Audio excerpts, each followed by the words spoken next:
My strategy is I'm going to learn children's songs, and I'm going to sing, what's the guy's name, Antonio, the one that sings with Celine Dion, the love songs. I'm going to learn Italian love songs and children's songs, and then I'll get better.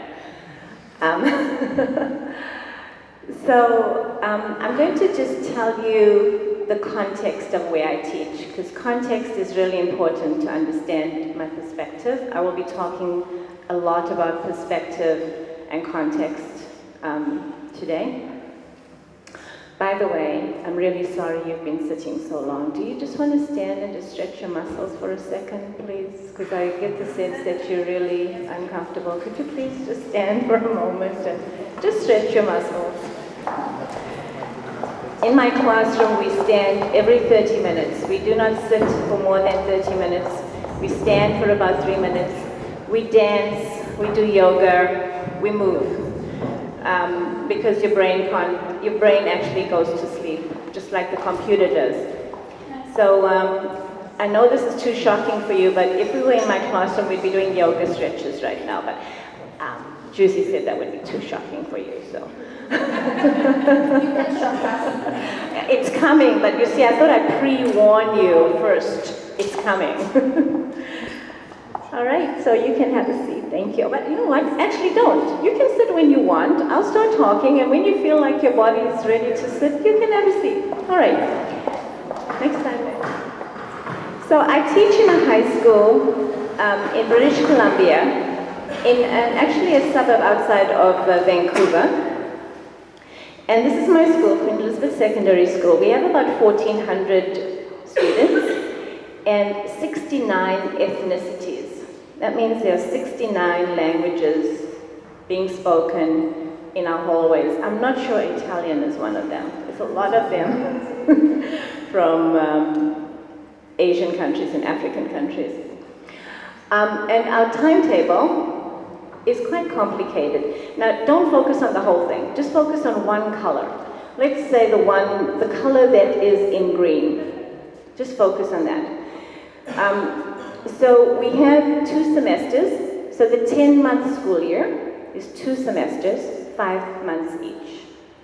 Each semester is broken up into each day of the 13 weeks or so of the semester has 4 blocks of time.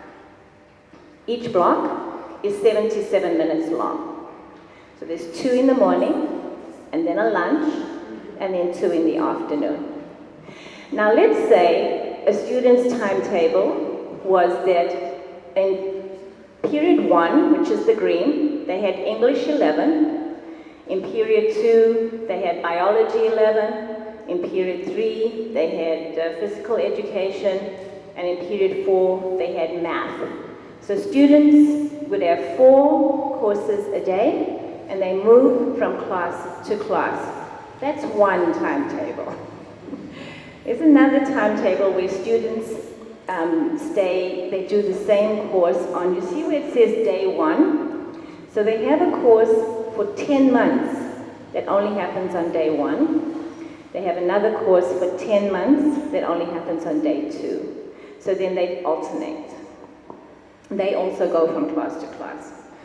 And then there's a third timetable where there's just one teacher with one group of students, can be 25 to 30 students, and the one teacher teaches those students all day so that students don't move. This is my favorite class. I love this, and I will tell you why later. So it would be just me and 30 students, and I teach them all their courses. So I teach humanities version of this. It's called cooperative. And so I would teach English, I would teach history, geography, I would teach media literacy, career education. All those, it would just be me and the one group of students all day. And then they go out for 6 weeks of work experience. So it's 3 weeks, and they go out, and they come back, and then just academic subjects, and then they go out again and come back. That's the third kind of timetable. Then the fourth one is a combination. And the fourth one, students would, in period 1 and 2, be in academic classes, and they would be moving. And then period 3 and 4 would be in the work experience classes, and they would go out on work experience in the afternoons each day. So it's quite complicated. Our school pioneered this work experience timetable way back in the 1970s. There's a really great story about that, but I won't tell you that now.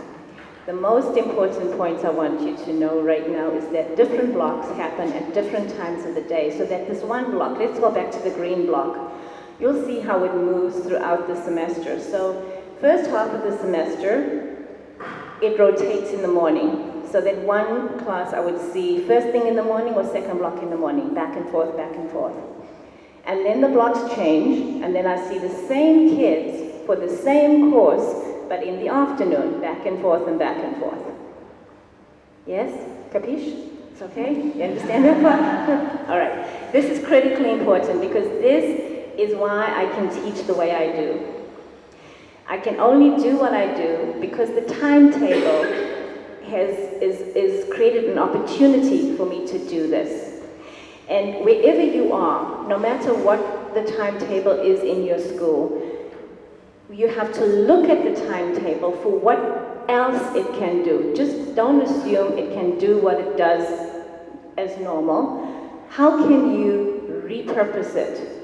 Does repurpose have to be explained? Is it okay? Repurpose it. You have to take it and change it into something else. And all schools, everywhere, have this opportunity. There's always something that can be done. I don't know if you're familiar with Ken Robinson. You know Ken Robinson? His latest book, Creative Schools, the entire book gives examples of how in existing schools, just the way that they are right now, without governments changing anything, without any permission from anyone, right now in schools, there is possibility to change from inside. And the first place to look is what more is possible within the timetable. There is space for that within the timetable. Okay, I just went off on a tangent, I have to remember. I'm sorry, my brain buzzes really quickly. So, I don't know if you're familiar with my blog. I have a blog, teachteens.org, and my latest blog was on this whole concept of time. So in schools we have time as we humans invented. You know, when we got civilization, we decided we were going to control time, we were going to, you know, structure it so that there were these minutes. And that's what school is run on, this structured, abstract concept of time. But we are humans, and our body clock has a different time, an ancient time. In English, it's circadian rhythm. It's your body clock. It responds to light and darkness. It responds to the seasons. You might have friends. I have a friend. Every fall, autumn, she gets depressed because the light slows down and it triggers depression in her. So every day, our body clocks go through all these biological rhythms based on the time of day. In schools, we ignore this fact. We pretend that we're not human, that we're some kinds of machines that can be started at 8 o'clock. It's ridiculous. Like really, in 20, 30 years, people will look at us and say, were you stupid? Are you kidding me? Of course you have a human body, and the body has a different time rhythm. So this is just an image of our normal time rhythm. And you'll see in the top left-hand corner, top right, where it would be 11 o'clock abstract time. At 10 a.m. in the morning is our high alertness. So when you came in this morning, you were very awake. Now your body's saying, oh my God, when is lunch? Next slide. So my students have this circadian rhythm. I'll go back to that for a bit. Now, researchers don't know quite why, but when children become teenagers, for some reason, the circadian clock, this body clock switches, so that instead of the sleep phase beginning at 9 p.m., which would be normal, it switches so that it only kicks in at 11 p.m. So when your teens are up till midnight, they're not being difficult, they're not doing anything wrong, it's their body saying, you have to stay open, you have to stay up until midnight. We don't know why, there'd be a research possibility there to find out why. So we know that, they can only fall asleep after 11.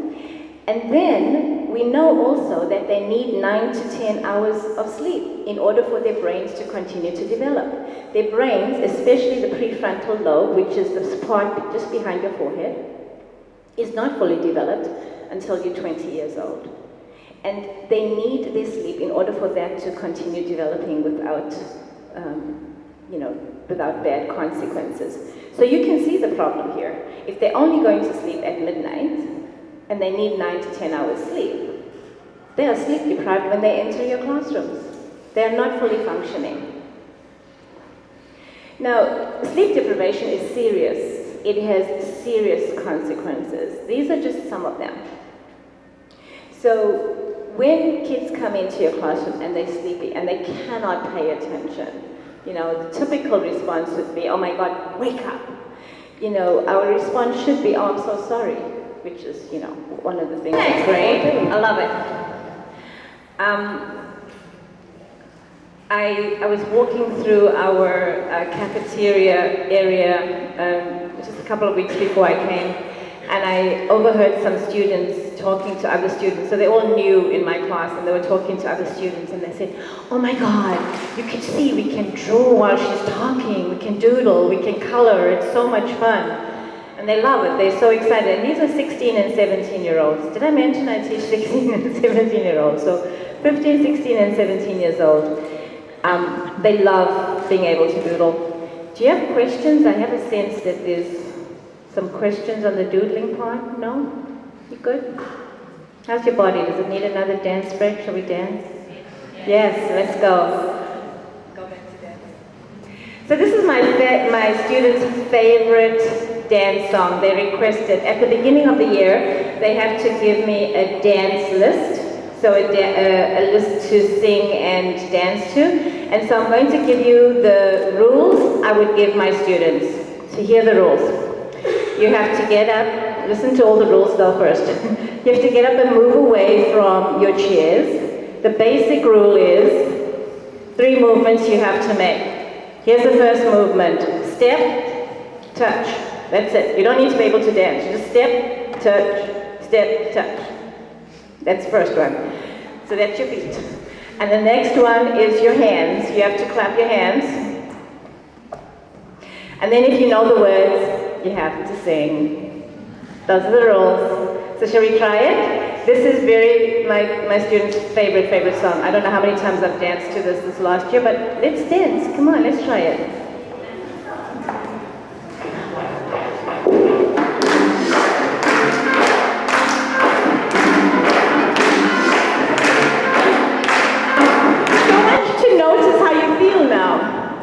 Compared to how you feel before. And this is what the students experience too, and then the classroom becomes a fun place and where they laugh, but yes, okay, that's good. Where was I? I think I was way past this. I still like thinking. Can you go back to the thinking one? Okay, so the thinking block. I want to stress that traditional teaching is not wrong. It's not wrong to stand and deliver and to talk. It's just incomplete. You do that and more. And it fits in certain, it fits well in some places, but it doesn't fit everywhere for everything. The last thing on this is thinking together. So something that I feel really passionate about is the idea of collaboration and sharing ideas. None of us came into this world having designed the world we live in. We all benefited from people who came before, people who thought before, and people who invented before us. We all benefit from other people's work. In schools, unfortunately, we promote this idea that of individual achievement and individual work, and it exists nowhere in the world. Nowhere. There's no scientist or anybody who's made a contribution to civilization that just made that by themselves. Do you want to explain that part? It's good. So in my classroom, we do this thing called thinking together. So I propose a problem. I ask, why is there war? A very big problem, a difficult problem. That is the answer. I never ask questions, the answer of which you can get in the textbook. Why would I do that? That's a waste of time. I always ask questions that are big and problematic. And then somebody will say something, and I call that making a contribution. Do you guys know what a potluck is here? When you bring different, so everybody comes to the house for a meal, but somebody brings the rice, somebody brings the chicken, so, like that? What's it called? Yeah? Yeah. Okay, so it's like that, but thinking. So everybody brings something to the table. And then together we have the meal. So I encourage that in the classroom. And when you do this, if you create the space for everybody to contribute to us thinking together, you will find that students who never respond or who are not your straight academic students, they bring insights to the table that the straight academic good students have never thought of. Just like if somebody brings an unusual dish and then the meal is amazing and wonderful. Yeah. I have students who years later talk about a student who saw something that all the straight A students couldn't see in the classroom. So this thinking together, it's like you are a conductor in an orchestra, or you are organizing the potluck. So you have to, it's a kind of an art to bring it together and make it work.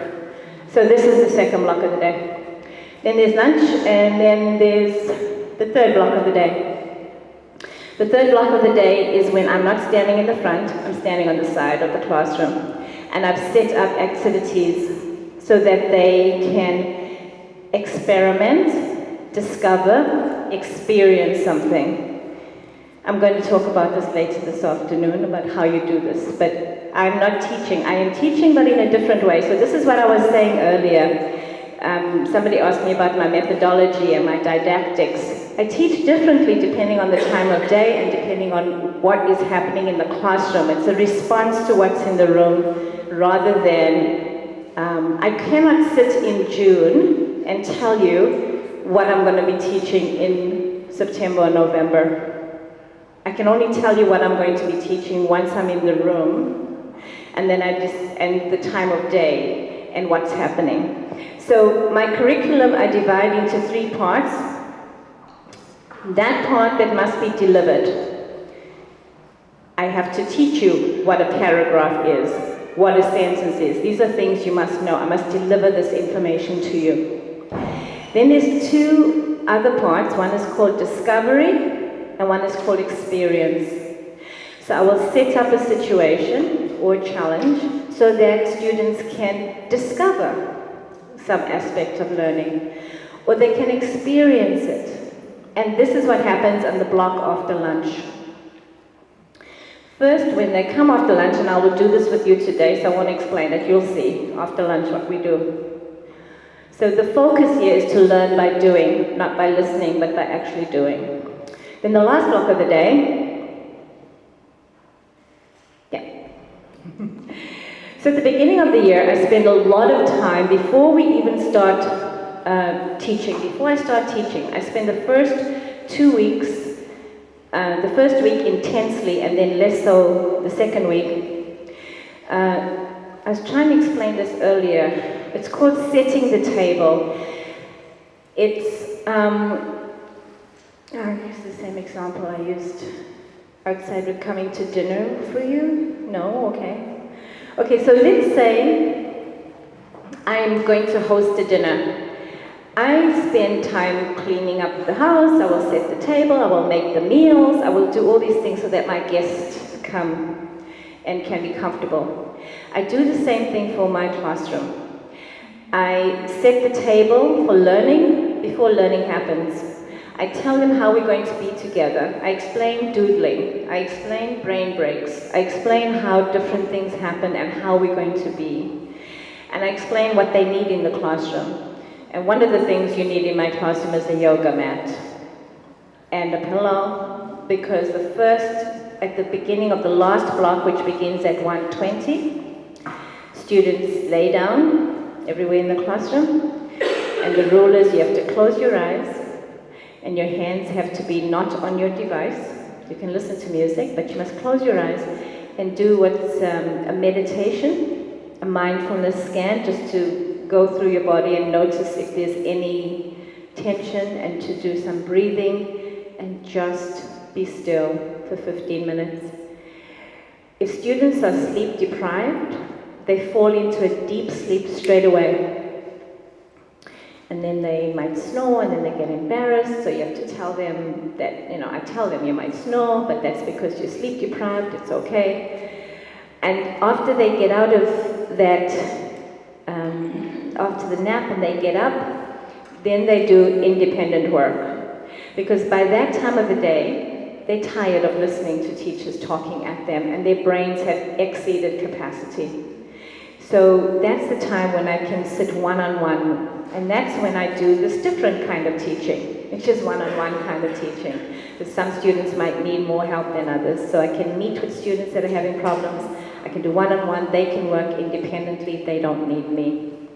That's the last block of the day.